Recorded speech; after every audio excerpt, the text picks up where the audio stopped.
5 biggest risers and 5 unfortunate fallers of Senior Bowl week. That's what we're here to take a look at today. I'm Tate Bestie with TDTV, and I'm excited to jump right into it. Now, I would like to quickly apologize for some of the bad film quality. I was unable to capture clips from practice on NFL Plus myself, so I had to pull from Twitter, and the video quality was hit or miss, although I don't think you'll see too many as bad as this. So now, for my 5 biggest risers, or should I say 7, because so many guys made a statement this week. And kicking this off for us, the first player I would like to highlight is Jayden Reed. Reed was voted National Team's Wide Receiver Practice Player of the Week by the National Team DBs because this guy was a handful for every player who had to cover him. What made him such a big threat every time he ran a route was crisp route running, but especially his speed. Immediate speed that seemed to take no time to build up. Reed was winning reps early, running away from his defender. He was just one of 8 players at the Senior Bowl, clocked in at over 20 miles per hour. Reed just ranked number 274 on PFF's big board before going to Senior Bowl. I think it's safe to say we will see his stock rising before the draft. Next, for the biggest risers of the week, I have to highlight Tyjae Spears out of Tulane, where he played at just 195. But for the Senior Bowl, he weighed in at 204 and looked every bit as fast as at Tulane. That speed was too much for the best players in the country during practice, just as it was at his small school. Spears also showed what he can do in the passing game, both as a pass catcher with one of the best reps of the week and as a pass blocker, where Aubrey Miller got the best of him once, but you can see Spears' pride and toughness as every time Aubrey Miller was up for one-on-one pass rush, Spears stepped right in to get his payback, and he did a fantastic job. Prior to the Senior Bowl, he was ranked as a 13th running back for PFF. Spears was voted Practice Player of the Week by NFL executives and scouts, so it's safe to say you won't see anyone have him that low now. The third man on my list is Adetomiwa Adebawore. Now, Adebawore almost didn't make my list because I was scared to even attempt to pronounce his name. However, the Northwestern defensive tackle was a complete wrecking machine all week, so I couldn't leave him out. Adebawore did play a lot of edge at Northwestern, but he mostly worked inside this week and still showed tremendous power to be able to play anywhere on the interior D-line. He just showed too much strength, quickness, and technique to be blocked by anyone, which is why the national team O-line voted him Practice Player D-Lineman of the Week. Adebawore established himself as one of the top D-linemen in a loaded 2023 defensive lineman class. Next up was easily one of the biggest risers, if not the biggest riser of the week, Mr. Darius Rush. This guy came into the week ranked just 188 for PFF, and I can promise you no one will have him ranked that low anymore. Rush was voted American Team Cornerback of the Week, and it's easy to tell why when you see him running routes for the freaking receivers. I mean, this guy seemed to be one step ahead all week as he picked off multiple balls, completely blanketed many receivers who are already at an advantage in one-on-ones with no safety or linebacker help and no pass rush. DBs are really on an island to be exposed, yet somehow Rush just kept making himself look better and better with each rep. Oh, and he just happened to be the fastest player all week with a speed of 21.65 miles per hour. The fifth riser I'd like to highlight is Nathaniel Tank Dell. Now let me tell you, he doesn't get that nickname Tank because of his large size.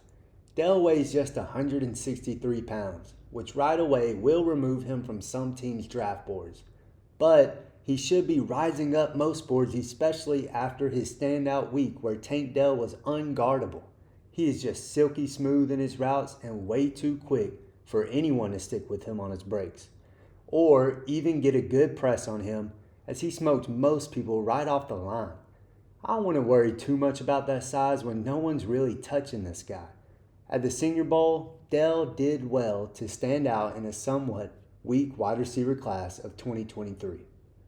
The sixth riser on my list is Purdue tight end Payne Durham. Durham has a massive frame. He has the largest wingspan for any tight end in Mobile this week at just over 80 inches. He is also the second heaviest at 258 pounds, but you couldn't tell with how graceful he moved in his routes. Durham used this massive frame to make great catches over and over again, all over the field, high pointing the football, adjusting to back shoulder throws, and catching contested balls. This tight end might have had the best hands of any pass catcher all week. He also used his big frame to execute some good blocks, springing open big runs. In a loaded tight end class, Durham is starting to stand out as one of the best. And now for the final man I want to highlight, who is also in contention for best hands of the week, Michael Wilson. Wilson from Stanford came into this week with a lot to prove after an ankle injury caused him to only play 2 games this year, and when he did, he had a 12.5% drop rate, which is a pretty rough number. But Wilson showed out in every practice and in the game. He made more than one spectacular catch and really helped reassure scouts that his hands will be a positive for him, not a liability. At 216 pounds, Wilson is a thick receiver, and he looked very fast, beating multiple guys deep, including the speedster Riley Moss. He also looked very agile and seemed to have some real route running skills that he used to win over and over in one-on-ones. Wilson was one of the best players of any position all week, and he undoubtedly skyrocketed his draft stock. He came into the week ranked 270th on PFF's big board, but I would not be surprised if Wilson put himself into day 2 of the NFL draft. Now, for my 5 unfortunate fallers, we have to start with Blake Freeland from BYU, who just didn't show the foot quickness, bend, or technique to handle the speed rush of top talent. Even for such a massive man, his anchor wasn't consistent, and I think it's safe to say Freeland isn't draftable in the first 2 days. Hayes, the Michigan tackle, was a big faller as he was beaten by more agile edge rushers, but especially by anyone that attacked his anchor. He just did not show the strength and technique that a pass protector must have at the next level. Unfortunately for Hayes, I think his stock will have fallen drastically after this week. Now, next man on the list is Isaiah Foskey, who didn't lose as many reps as the guys before. However, coming into the week, Foskey had a chance to answer questions about his pass rush ability and establish himself as a first rounder. Foskey did the opposite, only displaying power and no real bend or technique. He is likely falling to a late day 2 pick after his performance. Fourth faller of the week is Byron Young out of Tennessee, who had a rough time for someone that I've heard so much praise over. Young rarely won his pass rush one-on-ones and never popped in practice. He also just had 32-inch arms, and it seemed noticeable as the O-line were able to latch on and stay attached in most reps. Young has likely fallen down many boards. Finally, my last unfortunate faller is Army edge Andre Carter, who coming into the week had some of the best pure pass rush tape out of anyone in the class, but against top competition, he showed he has a major deficit of strength and power. Carter could only win with his speed and agility, and any time a lineman got their hands on him, he was easily washed out of the play. Carter has fallen, as teams could see he will need time to build up some strength. I do want to highlight a few honorable mentions before signing off, and I have to start with Puka Nacua. Nacua only practiced 1 day, but was the best player on the field that day with great routes and a really impressive ability to adjust to the ball in the air. In just 1 practice, Nacua definitely rose his stock.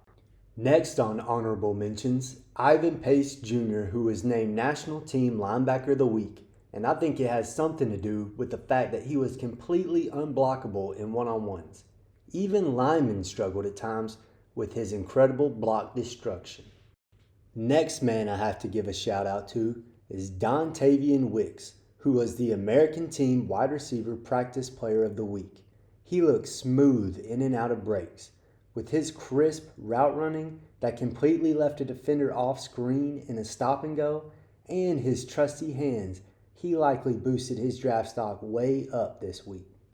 The final man I want to mention from Senior Bowl week, Keanu Benton, who was a dominant force in the middle all week with plenty of power and quickness to stack up wins in both one-on-ones and team drills.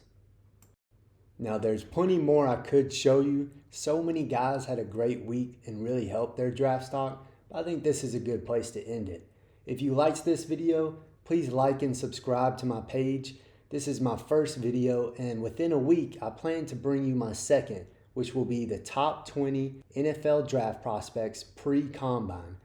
Thanks for joining me, and I hope to see you soon.